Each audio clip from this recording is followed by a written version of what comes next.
గాజాలో సంక్షోభానికి ముగింపు పడింది. ఈ మేరకు కీలక పరిణామం చోటు చేసుకుంది. అమెరికా ప్రెసిడెంట్ ప్రతిపాదించినటువంటి శాంతి ప్రణాళికను హమాస్ అంగీకరించింది. దీంతో గాజాలో దీర్ఘకాలంగా కొనసాగుతున్న సంక్షోభానికి తెరపడినట్లే చెప్పాలి. ఇక తమ వద్ద ఉన్నటువంటి బందీలందరినీ కూడా విడుదల చేస్తామని, గాజా పరిపాలన బాధ్యతలను స్వతంత్ర నిపుణులకు అప్పగించడానికి సిద్ధంగా ఉన్నామని హమాస్ ప్రకటించింది.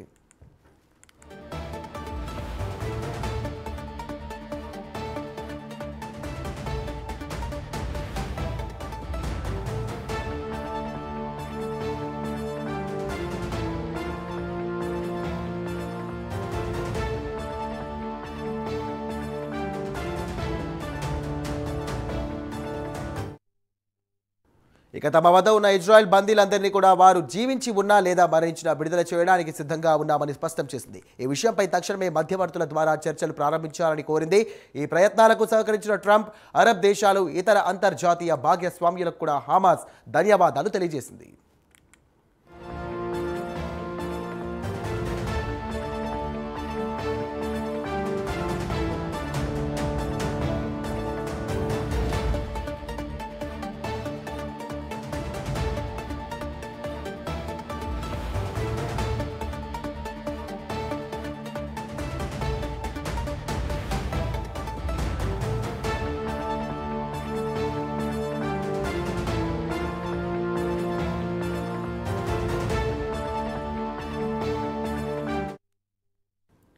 హమాస్ ప్రకటన వెలువడిన వెంటనే డొనాల్డ్ ట్రంప్ స్పందించారు. శాశ్వత శాంతికి హమాస్ సిద్ధంగా ఉందనడానికి ఇది నిదర్శనమని ఆయన పేర్కొన్నారు. బందీలను సురక్షితంగా బయటకు తీసుకురావడానికి ఇజ్రాయెల్ తక్షణమే గాజాపై బాంబు దాడులను నిలిపివేయాలని ఆయన తన ట్రూత్ సోషల్ మీడియా ఖాతాలో కోరారు. ఇక ప్రస్తుతం ఉన్నటువంటి పరిస్థితుల్లో బందీల విడుదల చాలా ప్రమాదకరమని ఆయన అభిప్రాయపడ్డారు.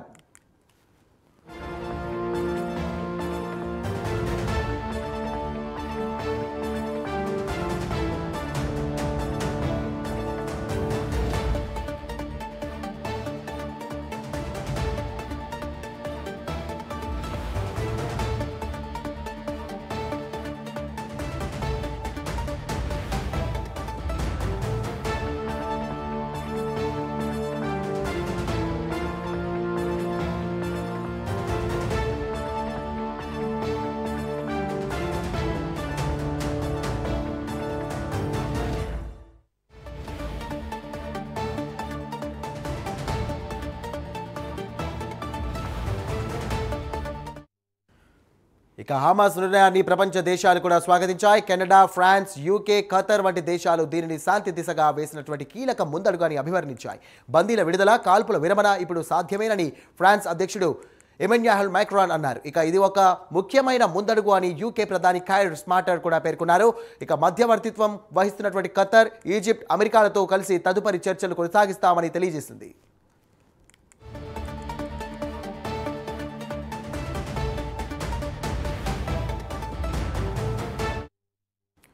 ఐక్యరాజ్యసమితి కూడా హమాస్ ప్రకటనను స్వాగతించింది. ఇక ఈ విషాదకరమైనటువంటి సంఘర్షణకు ముగింపు పలకాలని అన్ని పక్షాలకు ఐరాసా చీఫ్ ఆంటోనియో గుటెర్రెస్ పిలుపునిచ్చారని ఆయన ప్రతినిధి తెలియజేశారు. తక్షణమే శాశ్వత కాల్పుల విరమణ జరగాలని, బందీలందరినీ కూడా బేషరతుగా విడుదల చేయాలని తెలియజేసింది.